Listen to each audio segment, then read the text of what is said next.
Hello friends, एक बार फिर से आप सभी का स्वागत है कलाम एकेडमी के इस ऑनलाइन प्लेटफॉर्म पर। बात कर रहे थे हम पिछले लेक्चर के अंदर आर्टिकल्स की। आर्टिकल फर्स्ट पार्ट हमने पढ़ लिया है जिसमें ए और एन कैसे यूज होता है, कहां यूज होता है, क्यों यूज होता है, इन सारी बातों पर हमारी परिचर्चा हो चुकी है। और आज हम परिचर्चा करेंगे आर्टिकल्स पार्ट 2 पे, और जिसके अंदर हमारा दूसरा जो डेफिनेट आर्टिकल है जिसे अपन दा, दी या दी या फिर दे के नाम से पढ़ते हैं, उस पर चर्चा करने वाले हैं। तो पढ़िए जरा, यहां पर देखते हैं शुरुआत के साथ में हमारा क्या पैटर्न रहता है। हमारा आर्टिकल जो यहां लिखा हुआ है THE, तो सबसे पहला क्वेश्चन, सबसे पहला प्रश्न जो हमारे समक्ष आता है वह यही आता है कि हम इसे पढ़ें क्या, इसका उच्चारण हम देवें क्या। तो पहले इसके प्रोनाउंसिएशन की बात कर लूं आपके समक्ष कि इसका प्रोनाउंसिएशन क्या बनेगा, या फिर यह कहूं कि इसका उच्चारण क्या बनेगा। पहले इसी की बात कर लेते हैं हम। देखिए जरा, हमारे पास में इसका पहला उच्चारण हमें यह सुनने को मिलता है द, जिसे अगर फोनेटिकली आप ट्रांसक्राइब करें, इसका अंग्रेजी में उच्चारण लिखें तो ये ऐसा होता है। यह कब बोला जाता है? जब हम किसी कॉन्सोनेंट साउंड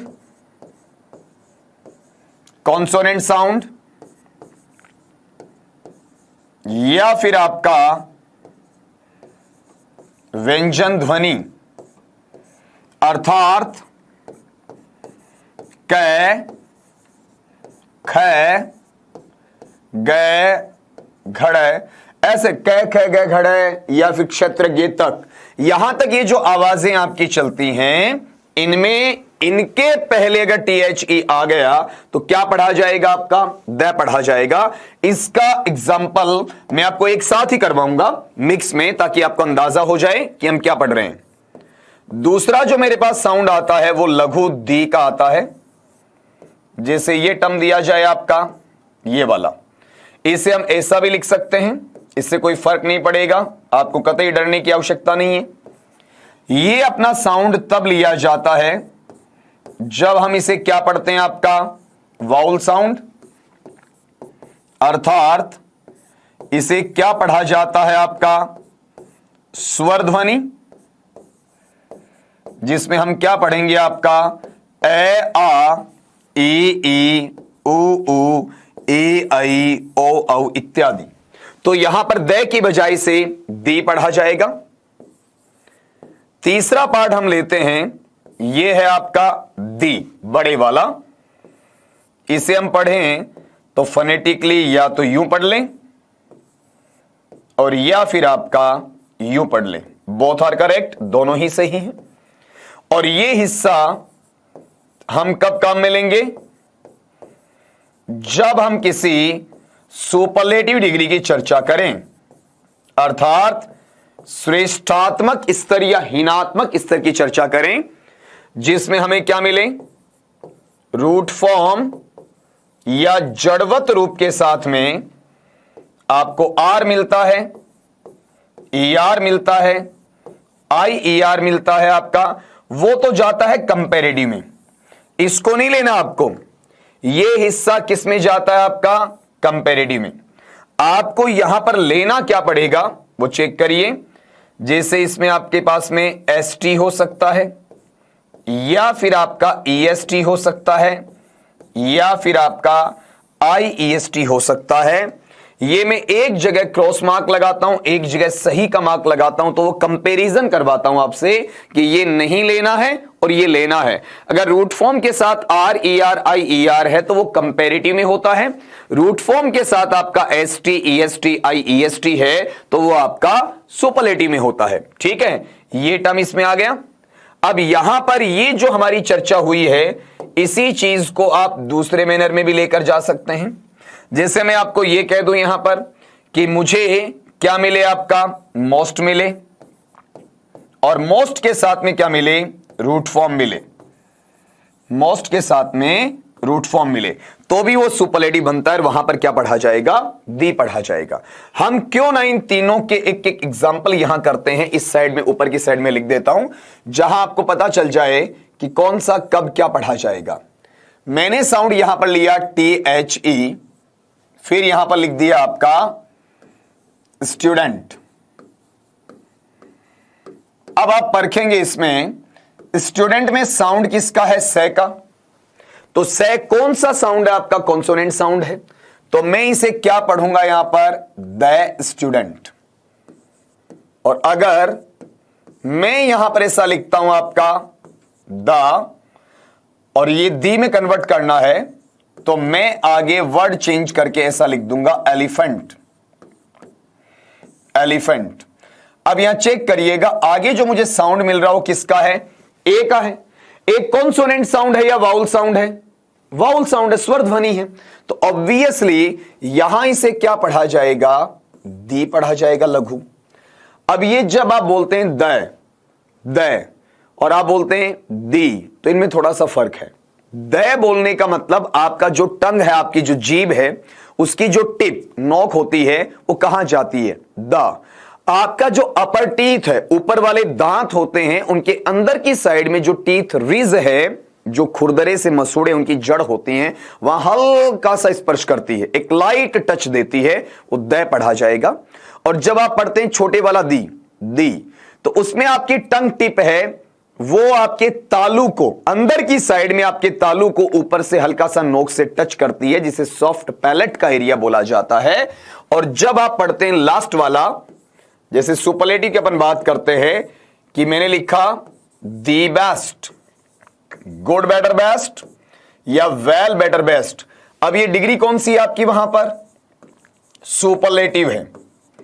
कौन सी डिग्री आपकी? सुपरलेटिव है। अगर मैं इसकी चर्चा करता हूं तो यहां पर इसे पढ़ा जाएगा बड़े वाला दी। ये बड़े वाला दी उच्चारित कैसे होता है? जब आपकी जीभ है वो थोड़ी सी बाहर आ जाती है, अपर टीथ और डाउनर टीथ, ऊपर वाले दांत और नीचे वाले दांत इस जीभ को काटते हुए प्रतीत होते हैं। हल्का सा एक माइल्ड पेन, एक मृदुल दर्द है, एक मीठा सा दर्द है, वो जरूर होता है जीभ को। जैसे दी, हल्की सी जीभ बाहर जाएगी, ऊपर वाले दांत और नीचे वाले दांत उसे काटते हुए प्रतीत होंगे, और काटेंगे एक्चुअल में आपका, ठीक है। हालांकि ब्लीडिंग नहीं होगी, लेकिन फिर भी ऐसा है कि एक प्रेशर आएगा आपका, और उस प्रेशर के आधार पर एक माइल्ड पेन आपको फील होगा, वह किस में जाएगा? दी में। तो ये उच्चारण की जो भिन्नता आती है, कभी से द पढ़ा जाता, कभी से छोटा दी पढ़ा जाता, कभी से बड़ा दी पढ़ा जाता है। ये सारी चीजें हमारी THE के तहत रखी जा सकती हैं। क्लैरिटी आ गई? अब अगले पैटर्न में हम यहां पर चलेंगे सर, देखते हैं जरा यहां पर इसका किस तरीके से यूज किया जाना चाहिए। ए और एन हम पढ़ ही चुके हैं। ये देखिए, हमारा जो आर्टिकल है THE, अगर मैं इसकी बात यहां पर करना चाह रहा हूं तो ये मेरा कहीं पर भी मुझे बाउंड नहीं करता है ए और एन की तरह। जैसे ए और एन सिंगुलर में काम में आता है, ये भी सिंगुलर में काम में आ सकता है। ए और एन आपका काउंटेबल में काम में आता है, तो ये भी आपका वहां पर काउंटेबल नाउन्स के साथ में यूज हो सकता है। हालांकि ए और एन प्लूरल अर्थात बहुवचन में काम में नहीं आता है, लेकिन दा तो बहुवचन में भी काम में आ सकता है। अगर यह कहा जाए कि ए और एन है वो अनकाउंटेबल में काम में नहीं आता है, अगणनीय या मात्रा सूचक में काम में नहीं आता है, लेकिन ये दा तो काम में आ ही सकता है, ठीक है। अर्थात यहां से इसकी पहचान दोस्तों नहीं कर पाओगे आप, यहां से इसकी पहचान नहीं बनेगी।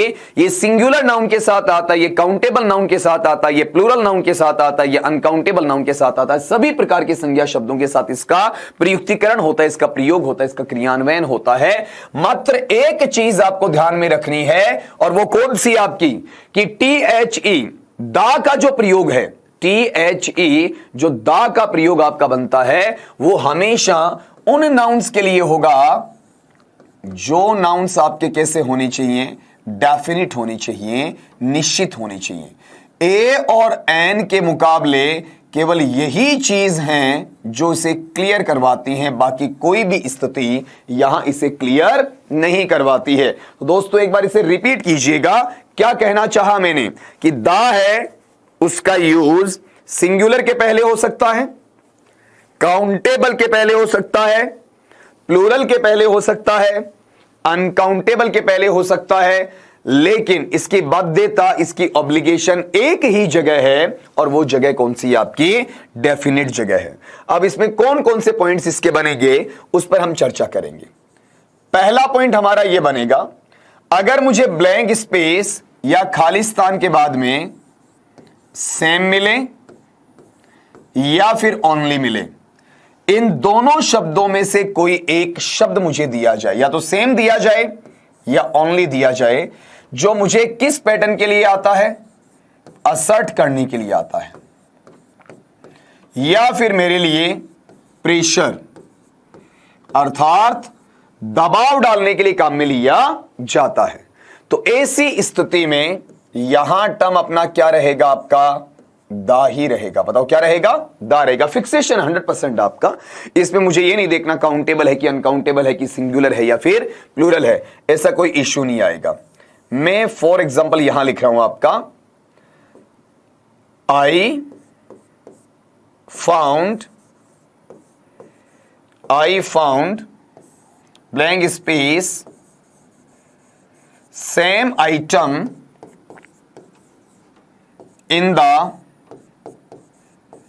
in the box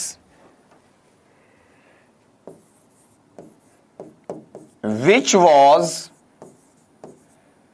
in need.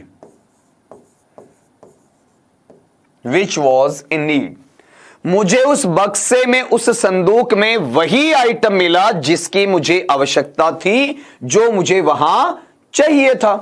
तो यहां पर इसमें फोर्स है, प्रेशर है, कौन सा आइटम आपको मिला? वही मिला जो आपको चाहिए था। तो यहां तो आप सीधा सीधा ये देखो ना, खालिस्तान के बाद में क्या मिला? सेम मिला। तो आप इसमें अप्लाई क्या कर दोगे? दा अप्लाई कर दोगे। ये जरूर ध्यान देना, ये सेम है, SAME, ये सम नहीं है, SOME नहीं है, ये क्या है? SAME, सेम आपका वहां पर माना जाएगा। तो पहला रूल ये कहता है, खालिस्तान के बाद में या तो मेरे पास सेम होना चाहिए या ओनली होना चाहिए। तो मैं किसको अप्लाई कर दूंगा? आपका वहां पर दा को अप्लाई कर दूंगा। क्लियर है मेरे हिसाब से? कोई इश्यू नहीं बनेगा। फिर नेक्स्ट वाली स्थिति में आते हैं अपन। जो दूसरा पैटर्न अपने पास में है वो क्या रहेगा? अगर आपको सुपरलेटिव डिग्री दिया जाता है, अगर आपको सुपरलेटिव डिग्री दिया जाता है, जिसे हम हिंदी में श्रेष्ठात्मक स्तर भी कहते हैं, सर्वश्रेष्ठात्मक स्तर भी कहते हैं, और कुछ जगह निचले लेवल को बताएं तो उसे हीनात्मक स्तर का नाम भी दिया जाता है। ठीक है, अब ये सुपरलेटिव डिग्री बनती कैसे है वो समझिए। अगर मुझे यहां पर रूट फॉर्म दिया जाए, जड़वत रूप या मूल रूप दिया जाए किसी भी शब्द का, किसी भी एडजेक्टिव का, और उसके साथ में या तो ST जुड़ जाए या EST जुड़ जाए या IEST जुड़ जाए, तो इसके पहले के टर्म में यहां पर हम डेफिनेट आर्टिकल लगा देंगे और वो क्या लगेगा? आपका दा लगेगा। ठीक है, तो ये चीज मैं यहां लिख देता हूं ताकि बिल्कुल क्लियर हो जाए। और इतना ही नहीं है, इसमें एक चीज आपको और ऐड करनी पड़ेगी, और वो कौन सी चीज ऐड करनी है वो सुन लीजिएगा। अगर रूट फॉर्म है उसमें ST EST IEST नहीं है, तो दा सुपरलेटिव इस कंडीशन में भी बना सकता है। जैसे दा आ गया, प्लस में आपका मोस्ट आ गया, और प्लस में रूट फॉर्म आ गया। तो अगर मेरे पास में रूट फॉर्म एडजेक्टिवल फॉर्म में है और उस वक्त वहां पर मुझे मोस्ट मिल रहा है, तो उस मोस्ट के पहले डेफिनेट आर्टिकल क्या आ जाएगा? दा आ जाएगा। ये दोनों इसकी सिचुएशन रहेंगी। क्यों ना दोनों को एक हल्का सा एक एग्जांपल कर दिया जाए। मैंने टर्म यहां पर डाला, ब्लैंक स्पेस, और फिर स्मॉल के डिग्री वर्ड्स लिए, तो इसमें मेरा रूट फॉर्म क्या बनता है? स्मॉल बनता है। मुझे तीनों आनी चाहिए। अगर मैं पॉजिटिव डिग्री में पढ़ता हूं तो यहां पर स्मॉल आएगा, कंपैरेटिव में यहां पर पढ़ता हूं तो यहां पर आपका स्मॉलर हो जाएगा, और अगर मैं सुपरलेटिव में यहां पर पढ़ता हूं तो इसे क्या पढ़ा जाएगा? आपका स्मॉलेस्ट पढ़ा जाएगा। Small, smaller, smallest. तो ये स्मॉलेस्ट क्या है? ये मेरे पास में रूट फॉर्म प्लस में क्या आ रहा है? आपका EST आ रहा है, रूट फॉर्म प्लस EST। अब ये रूट फॉर्म प्लस EST की बात करते हैं तो ये डिग्री अपने पास में कौन सी हो जाएगी? आपकी सुपरलेटिव डिग्री बन जाएगी। ये लीजिए, हो गया आपका, दा लगा दिया मैंने। अब इसी का दूसरा एग्जांपल लीजिएगा जिसमें मुझे मोस्ट चाहिए। मैं ये कहता हूं आपका मोस्ट इंपॉर्टेंट, मोस्ट इंपॉर्टेंट। यहां पर समझिएगा इंपॉर्टेंट के तीनों डिग्री वर्ड्स क्या होते हैं, इंपॉर्टेंट, मोर इंपॉर्टेंट और मोस्ट इंपॉर्टेंट। तो ये मोस्ट इंपॉर्टेंट में इंपॉर्टेंट आपका डिग्री या एडजेक्टिव है, जिसके पहले मोस्ट जुड़ गया तो ये डिग्री अपनी कौन सी बनेगी, सुपरलेटिव बनेगी। और सुपरलेटिव में हम इसके पहले क्या अप्लाई कर देंगे, डेफिनेट आर्टिकल द अप्लाई कर देंगे। हो गया आपका कवर। तो पहला नियम था सेम और ओनली का, दूसरा नियम है सुपरलेटिव डिग्री के पहले क्या लगाया जाता है, द लगाया जाता है। नेक्स्ट टर्म पे चलेंगे अपन। जो तीसरा बिंदु हमारा बनेगा वो ये बनेगा, अगर आपके पास में ऑर्डिनल नंबर्स होते हैं, अगर आपके पास में ऑर्डिनल नंबर्स होते हैं, ऑर्डिनल नंबर्स किससे बनते हैं आपका, जिसमें आपका एसटी आता है, एनडी आता है, आरडी आता है और टीएच आता है। जैसे ये गिनती कौन कौन सी बन सकती है, हम यूं लेते हैं, फर्स्ट है, सेकंड है, थर्ड है, फोर्थ है एंड सो ऑन। इस तरीके से आगे चलेगी फिर तो ये fifth, sixth, seventh, eighth, ninth, tenth, 11th like that यूं चलता चलेगा। लेकिन ऑर्डिनल नंबर बनाने के लिए हमेशा जो हमें इन्फ्लेक्शन चाहिए होते हैं उनमें या तो एसटी होता है या एनडी होता है या आरडी होता है या फिर आपका टीएच होता है। तब वहां पर हम क्या लगाते हैं, आपका ऑर्डिनल नंबर लगाया करते हैं। और ऑर्डिनल नंबर के पहले जब इनका हमें क्या बताना हो, यह भी एक खास बात है, आप इसमें हमेशा मत सोच लीजिएगा ऑर्डिनल नंबर है जो हमें क्या क्या बताए, या तो हमें किसी का रैंक बता दे, या तो हमें किसी का रैंक बता दे, या फिर किसी का ऑर्डर बता दे, क्रम। ऑर्डर का मतलब आदेश, ये नहीं होगा, ऑर्डर का मतलब यहां पर क्रम से लिया जाएगा, या किसी का प्लेस की कौन से स्थान पर है, या फिर किसी की डिवीजन बता दे, अर्थात उसकी श्रेणी बता दे। ठीक है, अगर इनका प्लेसिंग हो जाता है, अगर कोई ऑर्डिनल नंबर है वो किसी व्यक्ति विशेष का रैंक बताता है, ऑर्डर बताता है, प्लेस बताता है, या उसका हमें क्या बताता है, आपका डिवीजन वहां पर बताता है, तो ऐसी स्थिति में इन सब के लिए हम जो इस्तेमाल करते हैं, इनके लिए हमें क्या लगाना होता है, डेफिनेट आर्टिकल दा लगाना होता है। मैं इसे यहां पर भी आपका लिख रहा हूं। अब इसका एक एग्जाम्पल पढ़िएगा जरा कि किस तरीके से आपको समझ में आएगा। अपन ये कहते हैं, he is blank space first customer of today's merchantship, today's merchantship। अब इस सेंटेंस को पढ़िएगा। यहां पर आपने ये बताया कि अपने पास में फर्स्ट आ रहा है, ये फर्स्ट किसका काम कर रहा है, आपका ऑर्डिनल नंबर का काम कर रहा है, और इस ऑर्डिनल नंबर के पहले आपको अप्लाई करना पड़े तो बताइए आप जरा किसको अप्लाई करेंगे, दा को अप्लाई करेंगे। क्लियर कट सा मामला है आपका। तो यहां पर जो इश्यू बना, यहां पर जो स्थिति आपकी बनी, उसमें सीधा सीधा आपको जाहिर क्या किया गया, सीधा सीधा आपको क्या बताया गया, वो आपके जहन में होना चाहिए। तो दोस्तों ये बताया गया कि अपने पास में कोई ऑर्डिनल नंबर होता है जो S T N D R D T H से बनता है, जैसे फर्स्ट है, सेकंड है, थर्ड है, फोर्थ है, फिफ्थ है, सिक्स्थ है इत्यादि। और वो हमें किसी रैंक का या ऑर्डर का या किसी प्लेस का या डिवीजन का बोध करवाते हैं। ऐसी स्थिति में उनके पहले क्या लग जाएगा, दा लग जाएगा। अब चलते हैं इसके फोर्थ पॉइंट की तरफ, वहां अपन चेक करते हैं। चौथा बिंदु जो अपने पास है वो क्या रहेगा, आप किसी भी रिवर का नाम ले लें, मतलब किसी नदी का नाम ले लें, या फिर किसी गल्फ खाड़ी का नाम ले लें, जिसे आप अन्य शब्दों में बे कह सकते हैं, खाड़ी में, या फिर कोई आपका डेजर्ट हो सकता है, रेगिस्तान का नाम बता दें, या फिर किसी फॉरेस्ट को कह दें। फॉरेस्ट का मतलब आपका जंगल होता है, इंग्लिश में जंगल शब्द है उसे भी शामिल किया जा चुका है। या फिर आप यहां पर टर्म देते हैं, बताइए कौन सा आपका, वुड्स का, यह भी जंगल के लिए आता है।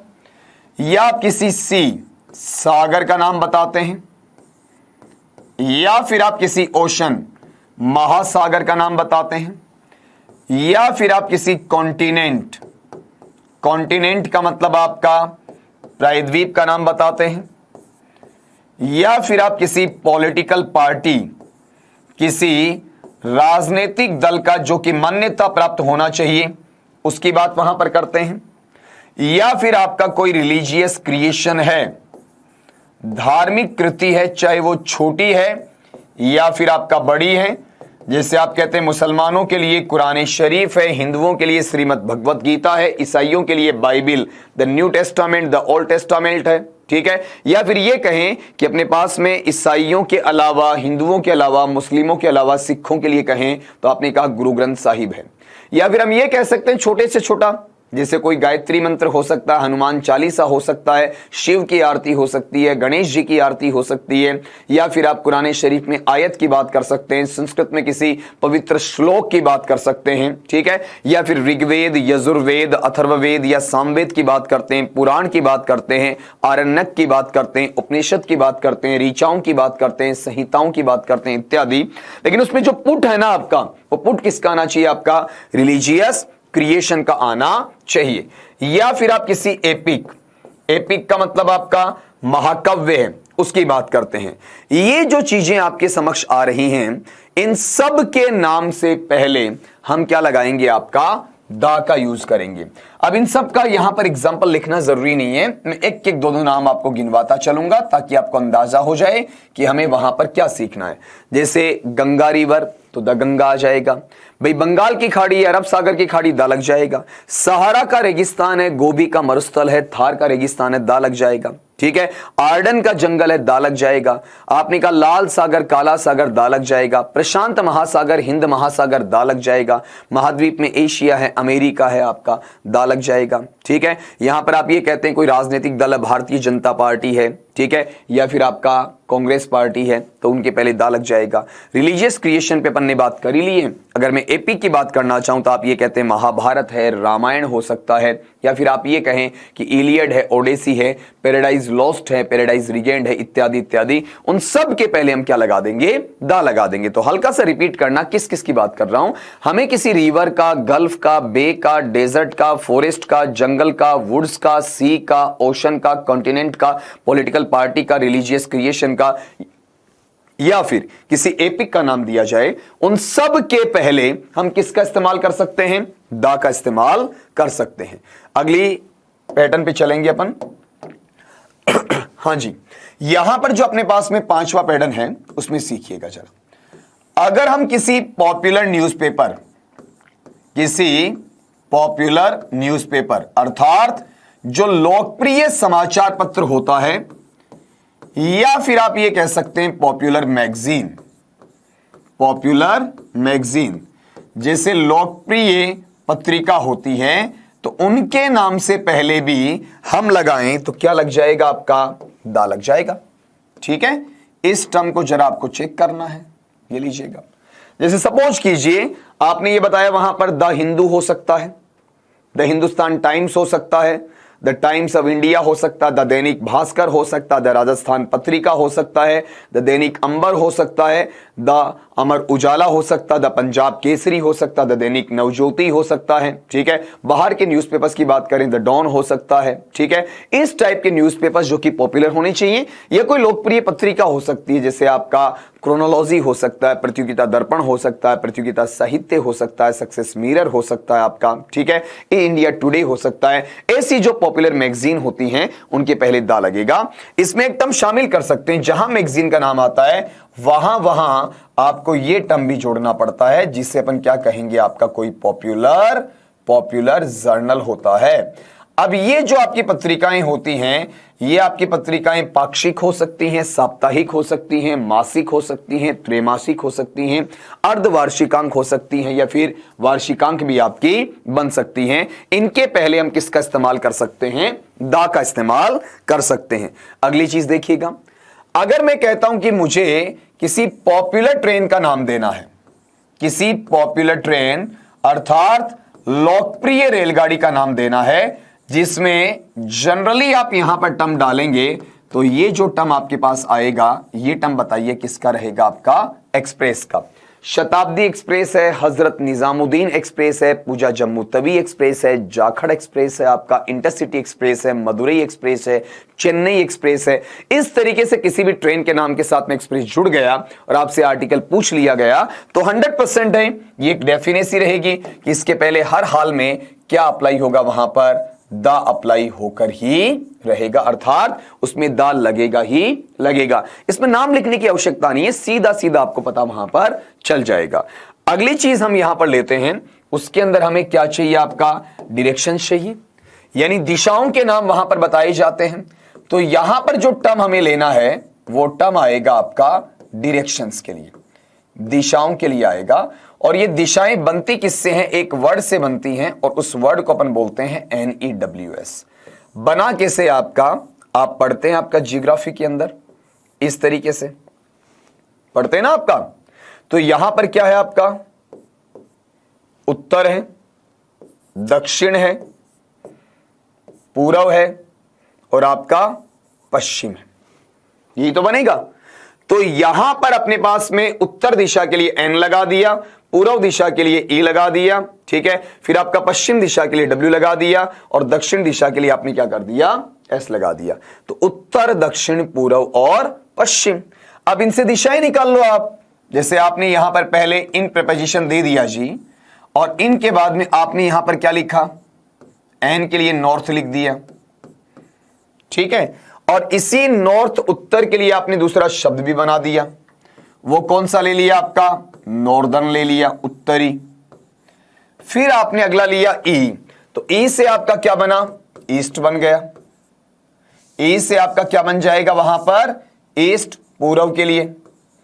और इसी से आपका टर्म बनेगा ईस्टर्न, और ईस्टर्न के मायने अपन लेते हैं तो ये क्या बन जाएगा? आपका पूर्वी बन जाएगा। ठीक इसी तरीके से आपके पास में टर्म आ जाता है डब्ल्यू, जिसे अपन वेस्ट कह देंगे, पश्चिम। और इसी से अपना टर्म बनेगा वेस्टर्न, मतलब पश्चिमी। फिर अपने पास एस बच गया, एस से बनेगा साउथ अर्थात दक्षिण। और इसी से अपना टर्म बनेगा, इसे अपन पढ़ देंगे आपका सदर्न। इसका उच्चारण सीख लीजिएगा सर, इसे मैं स्पेशली इंडिकेट करना चाहूंगा आप लोगों के लिए। SOUTHERN, ये साउदर्न नहीं होगा, इसका जो उच्चारण आपका बनेगा ये क्या बनेगा? सदर्न बनेगा। बाकी में आपको समस्या नहीं है, नॉर्दर्न है, ईस्टर्न है, वेस्टर्न है, या फिर आपका साउदर्न में सदर्न है, बस ये दिक्कत पैदा करता है, बाकी में कोई समस्या नहीं है। अब यहां पर एक प्रॉब्लम और, इन दो को भी मिलाया जाएगा ना। जैसे ये मिल गया, ये मिलते ही NE मिल गया, आपका मिला ना। फिर आप क्या करते हैं? इनको मिला दो, ये मिलते ही क्या बन जाएगा? आपका SE बन जाएगा। फिर आप इनको मिला दो, ठीक है, तो यहां पर ये क्या बनेगा? SW बन जाएगा। फिर आप इनको मिला दो, ये आपका NW बन जाएगा। अर्थात नॉर्थ ईस्ट है, जिसे आप क्या कहते हैं? उत्तर पूर्व। फिर है साउथ ईस्ट है, जिसे क्या कहेंगे? आपका दक्षिण पूर्व। फिर है साउथ वेस्ट, इसे क्या कहेंगे? आपका दक्षिण पश्चिम। फिर है नॉर्थ वेस्ट, इसे आप क्या कहेंगे? आपका उत्तर पश्चिम। क्लियर? अब ये जो NEWS वाला पार्ट आपके पास आ रहा है, इसमें इन चारों को भी हम शामिल करेंगे, क्योंकि ये भी तो दिशाओं से जुड़ा हुआ आपका। जिसे पहला लिया अपन ने, वो कौन सा था? आपका नॉर्थ ईस्ट, नॉर्थ ईस्ट। दूसरा हम इसमें लेंगे तो वो यहां से नीचे से ले लो, आपका कौन सा है? आपका साउथ ईस्ट, और इसे हिंदी में पढ़ते जाओ। नॉर्थ ईस्ट का मतलब है उत्तर पूर्व, साउथ ईस्ट का मतलब है दक्षिण पूर्व। फिर अगला ले लो आपका, वो बनेगा साउथ वेस्ट, साउथ वेस्ट दक्षिण पश्चिम। और फिर लास्ट का ले लो आपका नॉर्थ वेस्ट, नॉर्थ वेस्ट अर्थात उत्तर पश्चिम। अगर इस तरीके से दिशाओं का इंडिकेशन इनके साथ में दिया जाता है तो ये अपने से पहले आर्टिकल क्या ले लेगा आपका, दा ले लेगा। ठीक है, मतलब दिशाओं का दिशा निर्देश आपको मिला, इनके साथ मिला तो in the north, in the northern, in the east, in the eastern, in the west, in the western, in the south, in the southern, in the north east, in the south east, in the south west, in the north west. Easily आप इसे लगा सकते हैं। लगे हाथ। इसी manner में दो तीन चीजें आप और सीखिए, इसी पैटर्न की आपके पास में रहेंगी। और ये जो पैटर्न आपके पास आ रहा है इसको सीखिए जरा। जैसे आपको इन दिया गया और इन देने के बाद में यहां पर आपके पास में इस तरीके से कोई सीजन दे दी गई, जैसे स्प्रिंग है। स्प्रिंग का मतलब आपका बसंत ऋतु है, या फिर आपका टर्म आया ऑटम। ऑटम का मतलब पतझड़ ऋतु है, या फिर आपका टर्म आया रेनी, वर्षा ऋतु है, या फिर आपके पास में हो सकता है समर। समर का मतलब ग्रीष्म ऋतु है, और या फिर आ सकता है विंटर यानी सर्द ऋतु है, या फिर आपका शीत ऋतु है। तो ऐसी सिचुएशन में भी हम यहां पर क्या लगा देंगे, आपका दा लगा देंगे।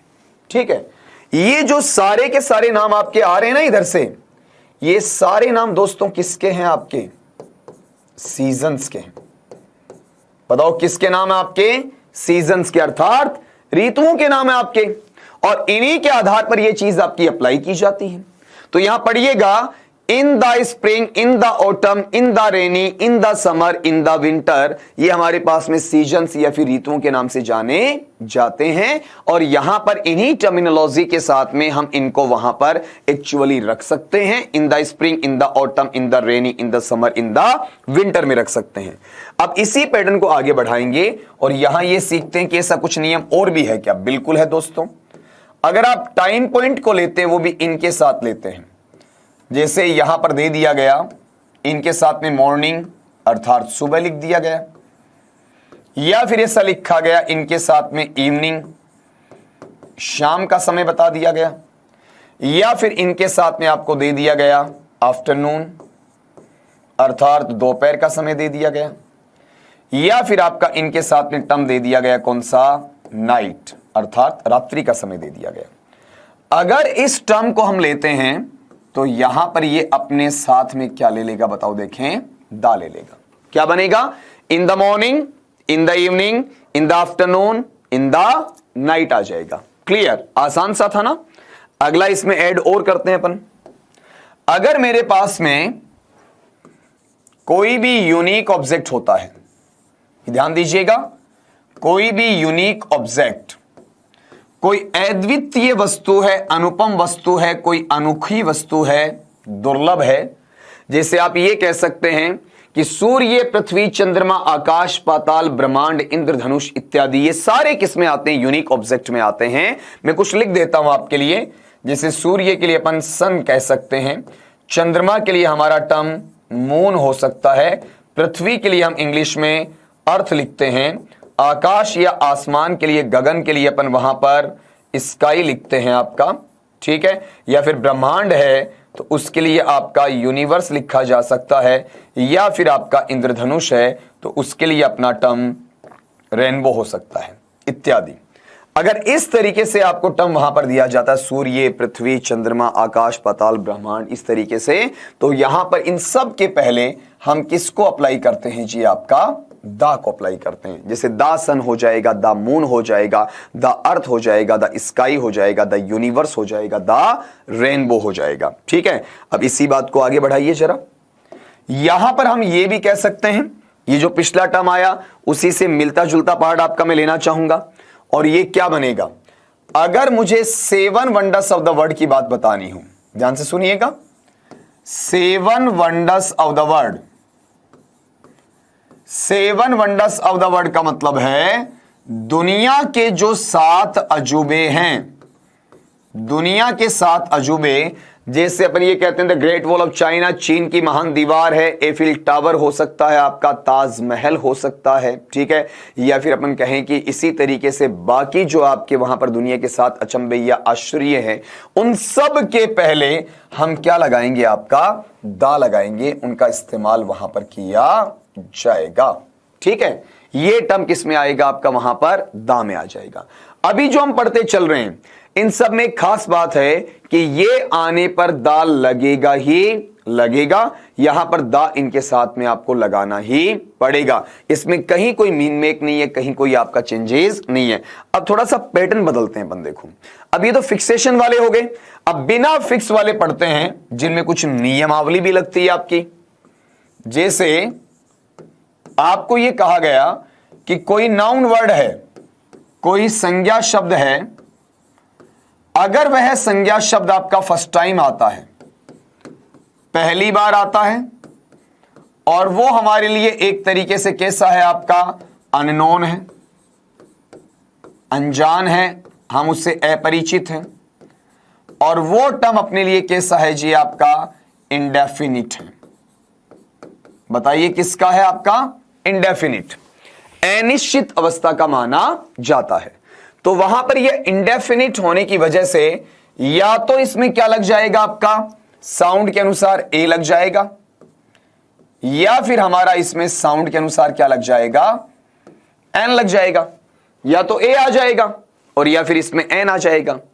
जैसे मान लो मैंने एक टर्म लिखा कि I saw blank space lion, मैंने एक शेर को देखा। अब आप ये बताइए आपके पास में नाउन वर्ड कौन सा, लॉयन। अब ये लॉयन यहां पर आपको फर्स्ट टाइम मिला, कौन सा शेर, देखने से पहले तो आपके लिए अननोन ही था, मतलब इंडेफिनिट है, तो ए और एन आएगा। ये डिसाइड कौन करेगा, मेरा नाउन डिसाइड करेगा। तो लॉयन, लॉयन में आवाज किसकी है, आपकी ला की है, लॉयन। अब ये लाइन में आपका ले है, ये लेव है, कॉन्सोनेंट साउंड है। बताओ मैं किसको अप्लाई कर दूंगा, आपका ए को अप्लाई कर दूंगा, हो गई अपनी बात। लेकिन अगर मैं कहता हूं मेरा वही नाउन वर्ड, मेरा वही जो संज्ञा शब्द है वो क्या होता है, रिपीट होता है, या फिर आपका दोहराया जाता है, चाहे वो एक बार रिपीट हुआ है या फिर आपका मोर देन वन टाइम, या फिर आपका मोर देन वन टाइम, अर्थात एक बार से ज्यादा रिपीट हुआ है, ठीक है। तो वहां वाले पार्ट में इसके पहले के टर्म के अंदर हम यहां पर क्या करेंगे, इसे डेफिनिट मानेंगे, रिपीट हुआ, और रिपीट होते ही हमारे मैनर को यह क्या बना देगा, इंडेफिनिट की बजाय डेफिनिट, अर्थात निश्चित बना देगा। और निश्चित बनाते ही इसमें क्या लग जाएगा, आपका दा लग जाएगा। क्यों ना इसी एग्जांपल को आगे बढ़ाते हैं अपन। मेरा सेंटेंस में यूं लेता हूं, I saw blank space lion full stop lion was roaring. ये लीजिए मीनिंग क्या निकला इसमें आपका, मैंने एक शेर को देखा और शेर दहाड़ रहा था।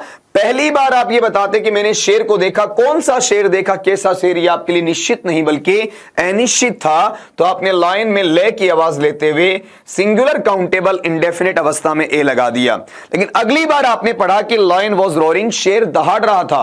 कौन सा शेर दहाड़ रहा था, जिसको आपने देखा, मतलब अनिश्चित से क्या हो गया, निश्चित हो गया। नाउन वर्ड क्या हुआ, आपका रिपीट हुआ, और रिपीट होते ही यहां पर ए की बजाय क्या लग जाएगा, आपका दा लग जाएगा।